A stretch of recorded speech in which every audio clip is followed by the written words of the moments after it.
तो क्या जो है अमन मिश्रा क्या खुश रख पाएगा कभी? कभी नहीं। वो तो बेवड़ा है, शराबी है, हम्म। गांजा पीने वाला आदमी उसके पास है ही क्या कि खुश रख पाएगा? कुछ नहीं रख पाएगा खुश। हमको गोली मारने से पहले ही हमारे पूरे परिवार को मारे, हमारे पास रिकॉर्डिंग है जी। कि पूरा परिवार ख़त्म कर दें अगर जेल भेजोगे तो। अब वहाँ से हम लोग इसकी पहले भी एक बार घटना घटाया था यही, जी। मुकदमा लगा, पासो वगैरह सब कुछ लगा, उसमें दरोगा जी सही थे, सब मुकदमा लगाए, जेल गया, 9 महीने के बाद छूटा। भिजवाएंगे या तो ऐसे ही जेल, छोड़ हाँ, देंगे? जेल तो भिजवाएंगे, चाहे हमारा इससे भी दुर्गति हो जाए, हम गांव से चला जाऊं, कोई मुझको मार डाले, लेकिन मैं जब तक जीवित रहूंगा तब तक उसके साथ मुकदमा लड़ूंगा। मतलब जेल भिजवा के रहेंगे? जेल भिजवा के रहेंगे। अब की बार जेल भिजवाएंगे, आजीवन कारावास कराएंगे, छूटने नहीं पाएगा, चाहे मेरा पूरा डेरा बिक जाएगा। देखिए अब मिल के आएंगे उनसे, डायरेक्ट योगी जैसे मिलेंगे। अच्छा, मिलेंगे आप? हाँ मिलेंगे। अभी हम जाएंगे 2 दिन 4 दिन, जितने दिन नहीं आएंगे उतने दिन हम वहाँ पड़े रहेंगे। अच्छा, अब जो है परिवार भी जो है अनेक प्रकार के जो है बातें बोलते हैं, तो क्या ऐसी बातें को जो है सुन के जो है कैसा लगता होगा? सुन के तो भाई अच्छा नहीं लगता, बहुत ख़राब लगता है, लेकिन करे क्या, मजबूर हैं। अब मन तो ये कहता है कि वो मिश्रा है, वो हमारे साथ ऐसी घटना घटाया कि हम लोग उसको बर्दाश्त नहीं कर पा रहे हैं। ये है कि अभी जीवित हैं, लेकिन कुछ दिन के बाद हम लोग आत्मदाह करेंगे, पूरा परिवार मर जाएंगे।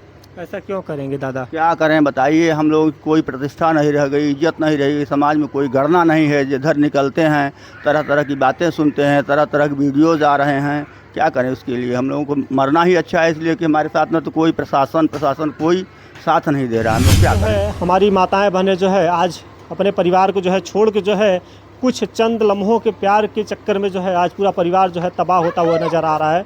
आज जिस घर पे मैं खड़ा हुआ हूँ वो अंशिका का घर है। अंशिका आज जो है अपने माता पिता और दादा दादी को छोड़ के जो है एक जिस पर आरोप लग रहा है अमन मिश्रा के साथ जो है 9-2-11 हो जाती हैं, वो भाग जाती हैं। आइए हम बात करते हैं। क्या नाम है दादा? जगत नारायण द्विवेदी। अच्छा, ये बताइए कि अंशिका कौन थी?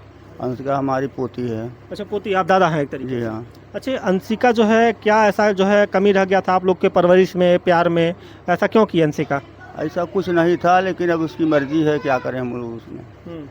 हम लोग तो अच्छे से रखे थे, पढ़ाई लिखाई हर एक चीज़ ध्यान से करते थे, उसको खान पान की व्यवस्था अच्छी थी, पढ़ने ओढ़ने की व्यवस्था अच्छी थी, लेकिन अब उसकी मर्जी है, उसके आगे कोई बस नहीं चल पाया। हम लोग उसमें लाचार हैं, मजबूर हैं, कुछ नहीं कर पाए। अच्छा दादा, कभी आपने सोचा था कि आज जो है जो गांव के लोग जो है ताने मार रहे हैं, लोग ये भी बता रहे हैं कि लोग ताने मार रहे हैं, तो क्या कभी ऐसा आप सोचे थे अपने जीवन काल में कि ऐसा कभी करेगी? ऐसा तो हम लोग नहीं सोच रहे थे कि ऐसा हो सकता है हमारे घर में, लेकिन अब हो गया। लोग तरह तरह के बातें कह रहे हैं, हम लोग कहीं घर से बाहर नहीं निकल पा रहे हैं, इसलिए मार्केट में जाते हैं तो उसकी बुराई सुनो, घर पे बैठे हैं और हम लोग एकदम अंधे हो चुके हैं। क्या करें, हम लोग को समझ में नहीं आ रहा है। क्या जो व्यक्ति लेके गया है वो कौन व्यक्ति है? वो अमन मिश्रा है, वो हमारे साथ ऐसी घटना घटाया कि हम लोग उसको बर्दाश्त नहीं कर पा रहे हैं। ये है कि अभी जीवित हैं, लेकिन कुछ दिन के बाद हम लोग आत्मदाह करेंगे, पूरा परिवार मर जाएंगे। ऐसा क्यों करेंगे दादा? क्या करें बताइए, हम लोग कोई प्रतिष्ठा नहीं रह गई, इज्जत नहीं रही, समाज में कोई गणना नहीं है। जिधर निकलते हैं तरह तरह की बातें सुनते हैं, तरह तरह के वीडियोज़ आ रहे हैं। क्या करें उसके लिए, हम लोगों को मरना ही अच्छा है, इसलिए कि हमारे साथ में तो कोई प्रशासन कोई साथ नहीं दे रहा। हम लोग क्या करें? अच्छा, शासन प्रशासन क्यों सपोर्ट नहीं कर रहा है? अब शासन प्रशासन क्या बात है, उसको क्यों नहीं सपोर्ट करता है? मैं 3 बार कमिश्नर से मिला, इलाहाबाद प्रयागराज कमिश्नर से 3 बार मिला, और 4 बार एसपी जमुना पार से मिला। जाते हैं तो खाली आश्वासन देते हैं कि चलिए आपका। मैं योगी तक गया, लखनऊ जनता दरबार भी अटेंड किया, वहाँ भी मैंने अपना व्यथा जो थी हमारे मन में वो सब कहा, एप्लीकेशन लिख कर दिया, कहिए चलो ठीक है हो जाएगा, लेकिन आज तक नहीं हो पाया। अच्छा, योगी जी की सरकार में जो है कहते हैं कि शासन बहुत टाइट है। शासन कहने को टाइट है, करने को नहीं है। क्यों? मतलब कि यहाँ पे जो फरियादी जो है अगर जनता दरबार पहुँच गया उसका तुरंत एक्शन होता है? योगी जी मिले नहीं, उनके और थे कार्यकर्ता लोग, मिले, आश्वासन केवल दिए कि हाँ जाइए आपका काम होगा। अब क्या होता है हम देख रहे हैं, 2-4 दिन है फिर से जाएंगे उनके पास, अब कि मिल के आएंगे उनसे, डायरेक्ट योगी जैसे मिलेंगे। अच्छा, मिलेंगे आप? हाँ मिलेंगे। अभी हम जाएंगे 2 दिन 4 दिन, जितने दिन नहीं आएंगे उतने दिन हम वहाँ पड़े रहेंगे। अच्छा, अब जो है परिवार भी जो है अनेक प्रकार के जो है बातें बोलते हैं, तो क्या ऐसी बातें को जो है सुन के जो है कैसा लगता होगा? सुन के तो भाई अच्छा नहीं लगता, बहुत ख़राब लगता है, लेकिन करे क्या, मजबूर हैं। अब मन तो ये कहता है कि सबको मार डालूं, लेकिन उतना सक्षम नहीं हूँ कि सबको मार डालूं। मेरे पास रुपया पैसा है कि उतना पैसा लगाऊं, गरीब आदमी किसी तरह से अपना घर चला रहा था। अब क्या करूं, यहाँ से सौटा जाता हूँ तो लोग थूकते हैं मुँह पे। जिस गाँव का अमन मिश्रा है, कोहड़ार मार्केट में जाता हूँ तो वहाँ कहते हैं लेकिन अब क्या करें। अच्छा, अमन मिश्रा को ऐसा करना चाहिए कभी? ऐसा तो नहीं करना चाहिए, लेकिन अब उसकी मर्जी है किया तो हम क्या करें। और क्या अमन मिश्रा के माता पिता से आपकी बात हुई कभी?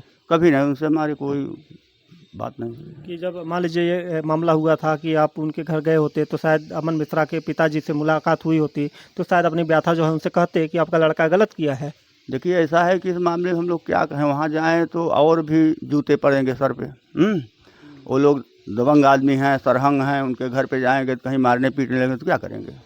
मतलब एक तरीके से मतलब अनेक प्रकार के प्रवृत्ति दबंग व्यक्ति हैं। दबंग किस्म के लोग हैं भाई, दाब के रखे हैं सबको। आखिर में यह नहीं सोचते एक घटना चोरी की हो जाए तो पुलिस वाले जीना मुश्किल कर देते हैं। अपहरण हुआ और मुकदमा लिखा गया, इसमें न तो थाना कुछ बोल रहा है, चौकी हम लोग जाते, उल्टा हमारे पर मुकदमा भी लगा दिया गया। 15 जुलाई को 352 और 353 का मुकदमा दायर कर दिया गया। राजू मिश्रा के पिता ने कर दिया कि हमारे घोड़े गधे को मार पीट करके मार डाले, और मुकदमा लिखा गया। और उसका एक दिन हम लोग गए थे थाने पर, तो बैठा रहे थे थाने में, तो वहाँ के जो एसओ थे उन्होंने डांटा चौकी इंचार्ज को कि ऐसा है कि उसकी लड़की गायब हुई है, आप FIR करवा रहे हो, ये कहाँ का उचित है। छोड़ दिए, हम लोग चले आए, दबदबा बना रहे हैं कि सुलह हो जाओ। अभी चौकी इंचार्ज का पर्पज है कि थाने से पर्पज है लोग, इसीलिए हमारे पास FIR कि मैंने यह बात कमिश्नर से भी बताई। चौकी इंचार्ज कौन है? चौकी इंचार्ज अतुल सिंह है क्या? अच्छा, अतुल सिंह है। हाँ। मतलब क्या अतुल सिंह को क्या लगता है कि मान लीजिए कि आपकी बहन बेटी के साथ हुआ है, क्या अगर किसी और बेटी के साथ हुआ होता तो क्या ऐसा कर पाते? देखिए सर, ऐसा है कि पैसा जो है वो सबके ऊपर है जी। पैसे लेकर के, अब भाई अंधकार है यहाँ, तो हम कोई प्रमाण नहीं, मेरे पास पैसा नहीं है, लेकिन अगर नहीं लिए हैं तो हमारे साथ ऐसा क्यों किया जा रहा है? आपकी सुनवाई क्यों नहीं हो रही है? क्यों नहीं हो रही है? तो हम वही समझे ना कि पैसा लिए हैं। हम कमिश्नर से भी मिले, उनसे भी अपनी बात बताई कि हमारे ऊपर FIR, 2 बच्चों को हमारे ऊपर FIR हो गया है। तो उन्होंने कहा साहब दबाव बना। हाँ, मैं तो पूरी बात समझ गया, आप शांत रहिए, मैं इस पर कार्रवाई करता हूँ। SP वो मैडम थी श्रेया पांडे, क्या नाम था? जी, श्रद्धा पांडे। श्रद्धा पांडे। जी जी।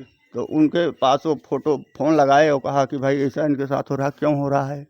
तो जो भी बोली हो तो नहीं सुन पाए हम, उनका बीच में ट्रांसफ़र भी हो गया। दूसरे कोई आए SP, उनके पास गए थे मैंने केस ट्रांसफ़र करवाया कि हमारी शायद केस ट्रांसफ़र हो जाए, लेकिन वो भी कुछ नहीं हुआ। क्या करें। देखिए, अब श्रद्धा नरेंद्र पांडे की जगह पे जो है विवेक चंद यादव जी आ गए हैं, और जो है वो जो है तेग तर्राक, और एक जगह बता दें कि वो कार्रवाई करने में पीछे नहीं हटते हैं। तो क्या कहेंगे उनसे, कभी मिलेंगे आप? हम गए थे, अभी मिल के आए हैं, पिछले 5 तारीख या याद नहीं है डेट। क्या बोले वो? उन्होंने कहा कि ठीक है, मैं आदेश कर दे रहा हूँ। जी। और आदेश किए कि नहीं किए, क्या हुआ अभी तक न तो थाने पे आने, चौकी पे आया जो था, जो उनका त्यों था। अभी मैं सोमवार को फिर उनसे मिलता हूँ। अधिकारी भी जो है मतलब नहीं सुन रहे हैं? कुछ नहीं सुना है। सोमवार को भी मैं जाऊँगा उनके पास कि साहब 15 दिन हो गए, सोमवार को 15 दिन हो जाएगा, एक आदेश करवाने के लिए आप नहीं किए, क्या किए क्या नहीं किए, हम क्या जाने। क्या अंशिका को क्या जो है अमन मिश्रा क्या खुश रख पाएगा कभी? कभी नहीं। वो तो बेवड़ा है, शराबी है, गांजा पीने वाला आदमी, उसके पास है ही क्या कि खुश रख पाएगा? कुछ नहीं रख पाएगा खुश। हमको गोली मारने से पहले ही हमारे पूरे परिवार को मारे, हमारे पास रिकॉर्डिंग है कि पूरा परिवार ख़त्म कर देंगे जेल भेजोगे तो। अब वहाँ से हम लोग इसकी पहले भी एक बार घटना घटाया था यही, मुकदमा लगा, पासो वगैरह सब कुछ लगा, उसमें दरोगा जी सही थे, सब मुकदमा लगाए, जेल गया, 9 महीने के बाद छूटा। तो जब इसका हाई कोर्ट का ऐसा आदेश था कि आप अगर कोई भी हरकत करते हैं तो आपकी जमानत निरस्त कर दी जाएगी। मैंने 8 जुलाई को मैंने एप्लीकेशन डाला जमानत कैंसिलेशन का। वहाँ से आया नोटिस थाने को, यहाँ से लिख पढ़ के भेजिए। 8 अगस्त को फिर से तारीख लगी, ये लोग कुछ नहीं भेजे। तो इससे मैं समझ रहा हूँ कि कुछ उनका दबाव है, या तो दबे हैं, उनके हाथ बिके हैं। अब चाहे पैसे से बिके हों, चाहे दबाव से, चाहे गांव देश के अगल बगल से नेताओं से दबे हों। 8 को नहीं गया, फिर से 16 तारीख लगी है, फिर से रिमांडर वहाँ से आया है।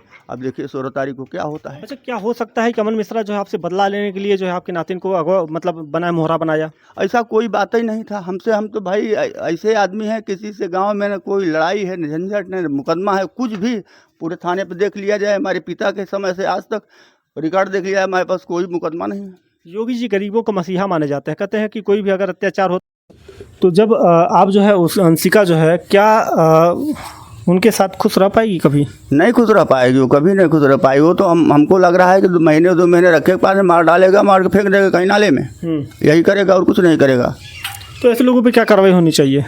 इसमें तो उसको पकड़ा जाए, लड़की बरामद हो, जी। इसलिए नाबालिग है। जी। और उसके बाद अगर वो 18 साल की हो जाती है, अगर उससे शादी करती तो जाए शादी कर ले, उनसे कोई मतलब नहीं है। जी, मगर अभी लेकिन नाबालिग अभी तो है। नाबालिग है, माता पिता के संरक्षण में उसको रहना चाहिए ना। जी।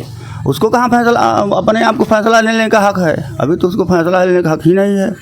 नाबालिग लड़की जो होती है उस पर पॉक्सो एक्ट का मुकदमा दर्ज किया जाता है और 354 के तहत जो है 376 के तहत जो भी मुकदमा जो भी धाराएं होती हैं उसमें जो है अगर उसने जो है अंशिका के साथ अगर गलत किया है तो उसके खिलाफ जो है अनेक प्रकार के मुकदमे जो है दर्ज किए जाएंगे। और आने वाले समय में जो है दादा जो है ये साबित कर दिए हैं कि अब जो है आने वाले समय में जो है क्या अमन मिश्रा को आप छोड़ेंगे? तो लेके गया है लड़की को, हाँ। क्या उसको छोड़ेंगे कभी आप? हम क्या करेंगे? उसके कुछ नहीं कर सकते भाई, वो हमारी लड़की छोड़ देगा और या तो उसको मार डालेगा, यही कर सकता है। और क्या उसको जेल भिजवाएंगे या तो ऐसे ही छोड़ देंगे? हाँ, जेल तो भिजवाएंगे, चाहे हमारा इससे भी दुर्गति हो जाए, गांव से चला जाऊं, कोई मुझको मार डाले, लेकिन मैं जब तक जीवित रहूंगा तब तक उसके साथ मुकदमा लड़ूंगा। मतलब जेल भिजवा के रहेंगे? जेल भिजवा के रहेंगे, अब की बार जेल भिजवाएंगे, आजीवन कारावास कराएंगे, छूटने नहीं पाएगा, चाहे मेरा पूरा डेरा बिक जाएगा। देखिए अब जो है दादा ने बोल दिया, साफ जाहिर कर दिया कि अब जो है जो भी ऐसे व्यक्ति हैं एक बार सावधान हो जाएं, क्योंकि जो है योगी जी की सरकार में जो है बहन बेटियां जो है सुरक्षित हैं, मगर आज के समय में जो है देखा जा रहा है कि दर दर ठोकरें खा रहे हैं, मगर इनको इंसाफ नहीं मिल रहा है। चौकी जा रहे हैं, थाने जा रहे हैं तो एकदम कहते हैं कि जलील होकर जो है इनको भगा दिया जाता है, इनका आरोप है। और कई सारे वीडियो में हमने जो है इनके परिवार के लोगों ने बोला है कि ऐसे बोलते हैं कि जैसे कि जो है अपराधी यही हो गए हैं।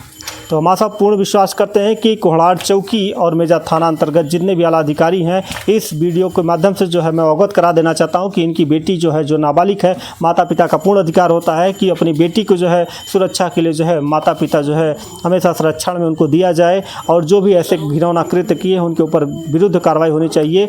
और आप लोग कमेंट के जरिए बताइएगा कि क्या होना चाहिए। बहुत बहुत धन्यवाद।